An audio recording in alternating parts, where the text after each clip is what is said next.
اور وہ دن بدن آپ کی نافرمانیوں کی جو لسٹ ہے اس میں دن بدن اضافہ کرتے رہتے، تو آپ جان لیجئے کہ آپ بھی مر جائیں گے۔ زندگی میں جینے کا سلیقہ تو آپ نے اپنے حساب سے طے کر ہی لیا ہے، کیسے کھانا ہے، کیسے پہننا ہے، کیسے سونا ہے، کیسے رونا ہے، کہاں رونا ہے، کہاں جانا ہے، یہ سب کچھ طے کیا انسان نے۔ بہت چالاک اور بہت فنکار چیز کا نام ہے انسان۔ اس کو یہ بھی پتا ہے کہاں کرسی چھوڑ کے کھڑا ہونا ہے، کہاں کرسی نہیں چھوڑنا ہے،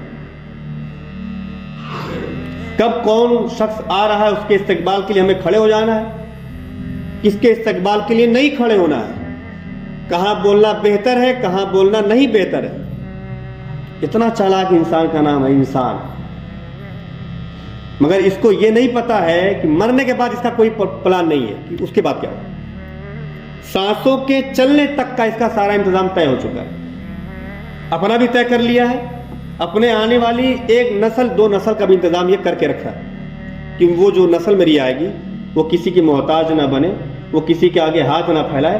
میں چاہتا ہوں میرے بچے کسی کے محتاج نہ بنے، LIC کرا لیں، بینک میں جو پیسہ جمع کرا لیا فکس کرا لیا، ڈبل ہو جائے ٹربل ہو جائے، سارا انتظام کہ میرے مرنے کے بعد میرے بچے محتاج نہ بنے۔ میاں تیرے مرنے کے بعد بچے محتاج بنے نہ بنے وہ ایک مدت ہے، تم یہ چاہتے ہو کہ تمہارے مرنے کے بعد تمہارے بچے پھر مریں گے، مرنے کے بعد جہنم میں جلیں زندگی بھر ہمیشہ کے لیے، یہ بہتر ہے؟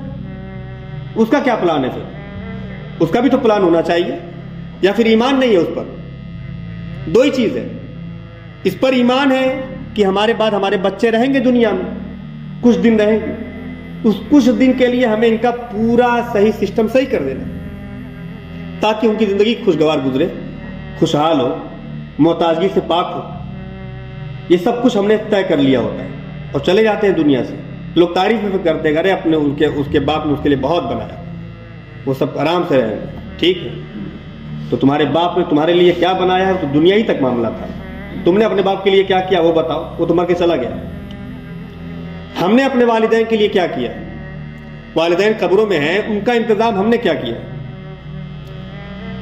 حدیث شریف میں کہا گیا، فرمان ہے، مفہوم ہے کہ نیک اولاد چھوڑا ہو جو اس کے لیے دعائیں مغفرت کرتی رہے۔ یہ دعائیں مغفرت کرنا اس باپ اور اس ماں کو فائدہ پہنچائے گا۔ کتنا دن، کتنا وقت، کتنا ٹائم بتائیے کہ جن کے والدین دنیا سے رخصت ہوئے ہوں، کسی کے 4 سال ہو گئے، کسی کے 5 سال ہو گئے، کسی کے 10 سال ہو گئے، دنیا سے ماں باپ کو رخصت ہوئے، کتنا دن ان کے لیے دعا کیا ہے؟ دعا کیا خاک کریں گے؟ مسجد تک نہیں آتے جو دعا کہاں ہوتی ہے؟ مسجدوں میں بیٹھ کے ہوتی ہے۔ مردوں کی دعا مسجدوں میں، عورتوں کی دعا گھر پر۔ مقام تو صحیح اور سالم جو مقام ہے جہاں پہ قبولیت کا زیادہ امکان ہے وہ مسجد ہے۔ جب یہاں پر آئیں گے ہی نہیں تو دعا کہاں کریں گے؟ تو آپ کے باپ نے آپ کی زندگی تو سیٹ کر دی اور دنیا سے چلے گئے، آپ نے اپنے باپ کے لیے کون سا انتظام کیا ہے کہ مرنے کے بعد ان کی زندگی صحیح چلے؟ قبر میں میرے باپ سمندر میں ڈوبنے والی پریشانی میں مبتلا نہ ہو، اس کے مثل جو پریشانیاں ہیں اس میں مبتلا نہ ہو، تو میں نے اپنے باپ کے لیے کیا کیا؟ کسی باپ نے بینک چھوڑا، بینک میں بہت سارا روپیہ چھوڑا، بیٹوں نے روپیوں کو بانٹ لیا، کوئی ان کے لیے صدقہ جاریہ کا انتظام نہیں کیا۔ 50 لاکھ ہیں، 10 لاکھ ہیں، 2 لاکھ ہیں، باپ نے اگر چھوڑا ہے تو باپ کے لیے آپ نے ان روپیوں کے ذریعے ان کی مدد کیسے کرنی ہے آپ کو پتہ ہی نہیں۔ ایک صحابی نے اپنی ماں کے نام سے حضور سے پوچھا، رسول اللہ میں کون سا کام کروں جو میری ماں گزر گئی ہے، جس کا فائدہ میری ماں کو پہنچ جائے؟ حضور علیہ الصلوۃ والسلام نے فرمایا، پانی کی اس وقت مدینہ شریف میں بہت قلت تھی، کہا پانی کا کنواں کھودوا دو،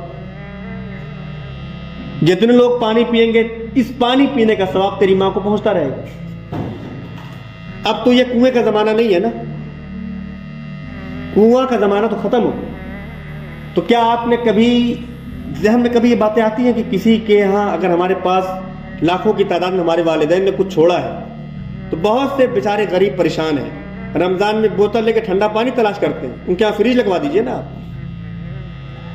پانی نہیں ہے، گھڑا لے کر کے بڑے بڑے گیلن لے کے وہ در بدر بھٹکتے ہیں، ان کے ہاں سمرسیبل کی بورنگ کروا دیجئے، کنویں کی مثل ہے یہ۔ یہ تو ہو سکتا ہے, نام لکھ دیجیے, نیت کر لیجیے ہمارے والدین کے لیے ہے یہ سب کچھ بھرا ہوا, محلے میں کوئی محتاج نہیں ہے, اور بھی ذرائع ہیں اس کے, کیا جا سکتا ہے.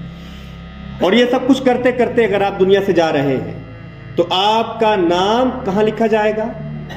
آپ کا نام لکھا جائے گا والدین کے فرما برداروں کی جو لسٹ ہوگی, اس لسٹ میں آپ کا نام درج کرا دیا جائے گا, اور آپ بہترین موت پانے والے لوگوں میں شمار ہوں گے. مگر انتظام تو ہمیں ہی کرنا ہے, دماغ ہمیں ہی لگانا ہے کیسے سیٹنگ کرنی ہے. دنیا سیٹ کر لی, آخرت کیسے سیٹ کرنی ہے اس کو ہم کو دیکھنا ہے, یہ کوئی اور سیٹ کرنے نہیں آئے گا. بچے آپ کے کہنے پہ مسجد نہیں آ رہے ہیں, وہ آپ کی قبروں پہ بھی نہیں جائیں گے, دھیان رکھیے گا. جو آپ کے کہنے پہ قرآن نہیں کھول رہے ہیں, زندگی میں جب آپ کی زندہ ہے, آپ کے مر جانے پہ وہ قرآن نہیں کھولنے والے, تو ان کا بہت زیادہ بھروسہ بھی کرنے کی ضرورت نہیں ہے. بے وفا دنیا کا مت کر اعتبار, تو اچانک موت کا ہوگا شکار, موت آ کر کے ہی رہے گی یاد رکھ, جان تیری جا کر کے رہے گی یاد رکھ. آپ کا کہنا جن بچوں نے زندگی میں مان لیا ہے اور آپ نے ان کی زندگی میں صحیح تربیت کر دی ہے, وہی بچے آپ کے میدان محشر میں اور قبر کی زندگی میں آپ کے کام آ سکتے ہیں. وہی اگر قبر پر کچھ کھڑے ہو کر کے پڑھ دیں گے تو اللہ تعالیٰ اس کی برکتوں سے آپ کو نواز دے گا, آپ کے لیے وہ آخرت میں نجات کا ذریعہ بنیں گے. بچے نہیں ہیں تو کسی کی کفالت کا ذریعہ بن جائے, کسی کا ذمہ اٹھا لے. بہت دولت ہے, آتی ہے اور جاتی رہتی ہے. بڑے لوگوں کی کہاوت ہے کہ پیسہ ہاتھ کی میل ہے, واقعی میں میل ہے, یہ ختم ہو جاتی ہے ایک دن, آتے رہتی ہے جاتے رہتی ہے. تو اس کا صحیح انتظام اور صحیح سیٹنگ کرنا ہماری ذمہ داری کہ کہاں خرچ کیا جائے کہ اس کا فائدہ دنیا میں بھی ملے اور آخرت میں بھی ملے, دنیا بھی بہترین بن جائے اور آخرت بھی بہترین بن جائے. اور ہم مومن ہیں اور مومنین کے لیے دنیا بھی بہترین کرنا ضروری ہے اور اپنی آخرت کو بھی سنوارنا اس سے زیادہ ضروری ہے.